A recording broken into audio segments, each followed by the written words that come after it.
Hey everybody, I'm the Pigglesworth, and today I want to talk to you about bulk storage.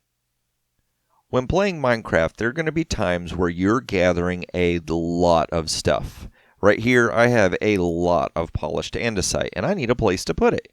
Now, generally what people will do is they will set up an array of chests like this, sometimes with signs or different things labeling, but the way that they set it up is each column is a specific item. So maybe we would have cobble here, raw andesite here, some oak wood here, and on and on. You get the idea. Now the way that these are set up is usually you have a hopper system in the back that sorts items and sends them to the columns of chests. Here we can see that the hoppers point to the chests in front of them. Now what ends up happening is, let's say we just dump a bunch of junk here in the top and it's going to start filtering down. We can see that items are making their way into this chest, but they're not making their way into these because the way that hoppers are working, they're filtering it down to here. Now over the course of time, this system will begin to back up. This hopper will get full, this chest will get full, and then it'll start filling. And eventually, from the front, we will have access to chests with a whole bunch of like items or similar items.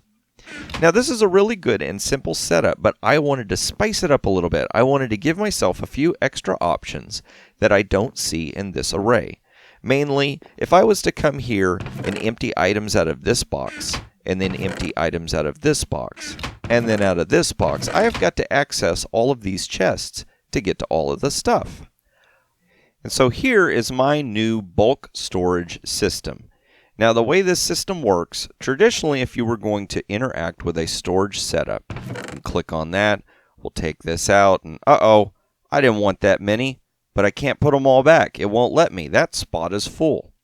Well, with this system, the way it works is you step forward on the pressure plate, you can open the chest, you can grab as many items as you want, and look, nothing is filling up. We can even close the chest, and then decide, wait a minute, I didn't want that much stuff, and look, it's still got empty spaces. And so we can go ahead and put all our stuff back. Once we step off this pressure plate, if I was to remove these items, step back, now it starts to fill itself up. The other option I've included is this light at the very top. Now the way that this setup works is we have hoppers and chests basically feeding into an S shape, back and forth winding all the way down to this hopper. Stepping on the pressure plate is going to use this sticky piston to push this block of redstone forward and lock this hopper. This is what locks everything and makes it where you can interact with this chest and not have to worry about everything filling up and messing with you. So from up here we can see that this hopper has one item in it. Everything below is still full. And so what happens is, as long as there's one item backed up in this chest, this light will come on. Watch, I'm going to take that item out and the light goes off. So this light tells you that not necessarily this system is backed up, but that it is getting dangerously close to full, and you need to give it a little attention. You need to clear some items out or stop sending stuff to it. Now from underneath we can see that there are two different ways to build this I've come up with. One is the little more expensive way where you're using sticky pistons and blocks of redstone, and this is a little bit of a cheaper way to do it where you're using just redstone dust and some repeaters. Now here are the differences. It's in the front. Notice when we look right here, we don't really see anything down in there because those sticky pistons are solid blocks. And here we can actually see the wiring. You can also accidentally break the wiring. So that's really the only difference between these two systems is the aesthetic, the look of the system.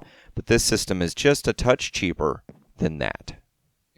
So over here what I've done is I have taken apart these setups and kind of made it where it's a little bit easier to see.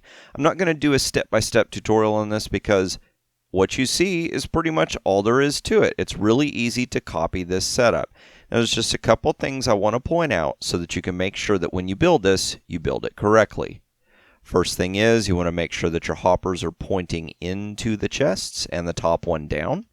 You want to make sure that your comparator is pointing that way, away from the chest. And as you begin to tile this side by side, remember, using a trap chest, you cannot place a trap chest next to it. We have to place a regular. So you will need to alternate back and forth for that setup to work. Likewise, here with the wiring, the cheaper setup wiring, I've set it up like this. Repeater with dust, dust repeater, and you're going to alternate back and forth. The problem being, if we were to set up a system like this, you can already see right away. Watch what happens when I step over here. This sets off both redstone dusts. If I step here, notice how the signal goes through one and not the others. The dust will not interact with the side of a repeater. So make sure that you set up your system alternating like this if you want to go this route, or if you're going to use the sticky piston route, set it up like that. And that is my new bulk storage idea. I hope you enjoyed this tutorial, and I hope you learned something new about Minecraft. If you did, please hit that like button, and if you want to see more tutorials as I release them, don't forget to subscribe. Thanks for watching, and keep on building.